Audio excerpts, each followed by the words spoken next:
First of all, congratulations on the nomination. Thank you. How did you convince these former Shin Bet heads to be interviewed?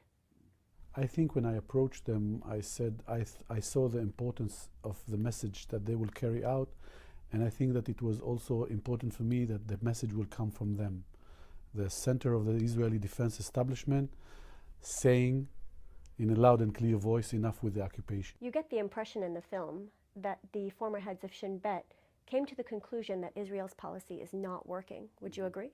You know, as an Israeli, you always learn how much Israel wants peace, strive for peace, and how much the other side, basically, I would say, what they call the other side, the Arab world, is never agreeing with that, want to throw the Israelis to the sea, and this is what we are taught. And when you are confronted with the facts from those people who were in the room, in the decision-making rooms, and they tell you, look, it's not the same. Sometimes the Israelis have worked against going into reconciliation even harder than the Palestinian, or as much harder as the Palestinian. This is, for me as an Israeli who grew up in Israel, it's a shocking message. You know, one of the former foreign minister of Israel have made a very nice quote, which basically said, the Palestinians have never missed an opportunity to miss an opportunity. This was said by Abba Eban. And I can say after finishing the movie, both sides have never missed an opportunity to miss an opportunity. Both have contributed really, really thoroughly to the situation, horrible situation that we are in now. What was the most chilling account of an operation Shin Bet carried out, as described to you? There were a lot of moments like that. I cannot really personify one that was really stood up, or I remember when I heard the story of the debates between a 1-ton bomb, 250 kilo bomb, 500 kilo bomb, in order to kill a terrorist or in order to kill the Hamas group, and I tried to imagine how those debates were.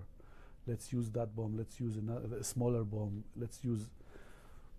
It's something that was for me, as a human being, as a person, not easy to absorb. How often in Israel do you hear from these former heads of Shin Bet? Are some more open than others, or is there generally a cone of silence over them? I would say some have never spoken before the movie. Definitely two never spoke before in an interview whatsoever, in any kind of form. They are really, really respected. This is why I wanted the message to come from them. It was important for me that the message will come from all the living former heads of the Shin Bet, and the fact that they are saying this and carrying this kind of message. All the Shin Bet chiefs want an end to the occupation, a two-state solution, a settlement freeze. This seems at odds with the current Israeli government. Yeah. Where then is the disconnect? Well, in my point of view, the current Israeli administration only say that he wants a two-state solution. It's a lip service, which I think he doesn't really mean that. On the contrary, what I feel is that the current Israeli administration, headed by the Prime Minister Benjamin Netanyahu, is I don't know, I cannot understand that. Or if you are really for a two-state solution, how come you act as you act? And I think that the fact that those leaders, those heads of Shin Bet came to speak so openly and criticizing basically what the Israeli current administration is doing is due to that fact. They feel that they are dragging, that the current Israeli administration is dragging Israel and the region to a future which is not good. I don't want to be more specific than that, but this is what they said. And they are really very critical about it. They are worried about the future of the region. And I think that this is the greatest danger to Israel, to the existence of Israel. So Emad, thank you for the interview, and congratulations on your nomination. You had a bit of an adventure getting here last night. Tell me about that. When we got here in Los Angeles, we went to the immigration to stamp our passport and to go to outside.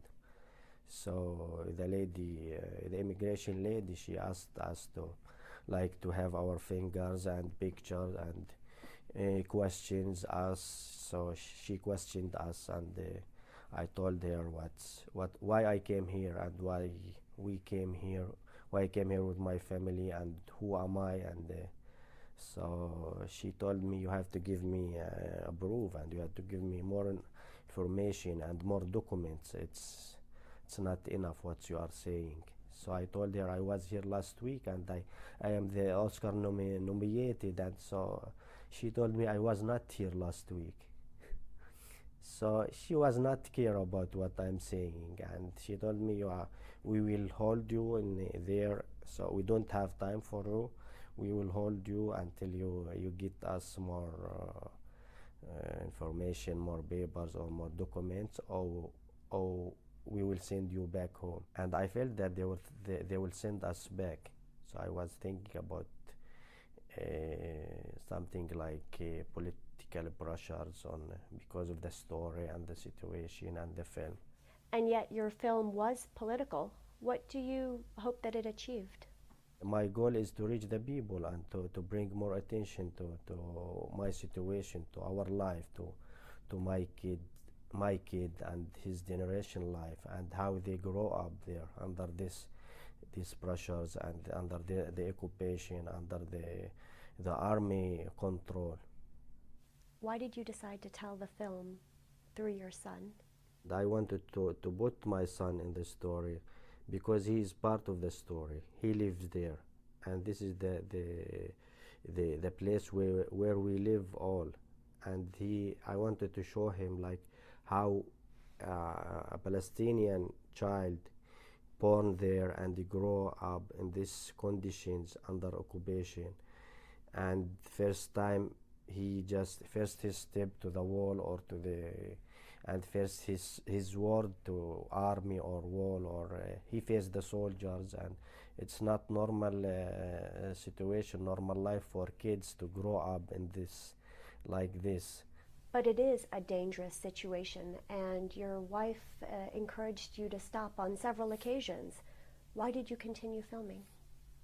You know, our life is danger, always we are in danger, and I am part of the people who lives there, and I wanted to take my responsibility to keep filming, because my goal is to show more about reality and to bring more attention to the Palestinian situations. What response have you had to your film from those who are not well informed about the Israeli-Palestinian conflict?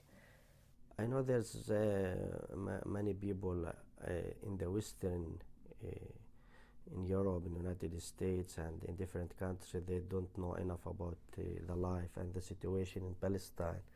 And most of them, they don't know nothing about this, because they get the news and they get the propaganda from governments and from politicians and from the policy. So they show us like always in the media, especially the Palestinian, they show us as terrorists, and they show us as a bad people, and they show us that we like to kill and we hate, and so it's not the reality, it's not the situation.